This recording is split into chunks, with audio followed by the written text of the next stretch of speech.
Mundur, mundur. Kita bilang nama tukang halal, mundur. Mundur sudah. Syederalun beredar video memperlihatkan dua anggota BRIMOB terkena panah di bagian kakinya.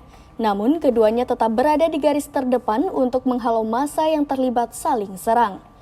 Video tersebut diunggah oleh akun Instagram BRIMOB ID pada Sabtu 12 November 2022.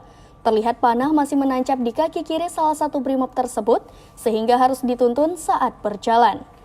Polda Maluku memberikan apresiasi kepada dua anggota polisi yang bertugas mengamankan bentrok warga di Kecamatan Kei Besar, Kabupaten Maluku Tenggara. Kedua anggota polisi tersebut bernama Brigpol Matias Fafu, yang merupakan anggota BRIMOB PKO Yonif C. Portual, dan Brigpol Surya Indra Lesmana, anggota Polsek Kei Besar. Dalam unggahan video, BRIMOB ID menyampaikan terima kasih atas kesabaran dan profesionalitas kedua BRIMOB tersebut. Video berdurasi 30 detik itu sudah ditonton ratusan ribu kali dan menuai komentar positif dari warganet. Kenapa kalian mundur? Hei, angkat aja di korban. Nyari. Aku tuh bilang kau mundur, kau mundur. Mundur. Hei, kita bilang di nama Tuhan Allah mundur. Mundur sudah. Mundur.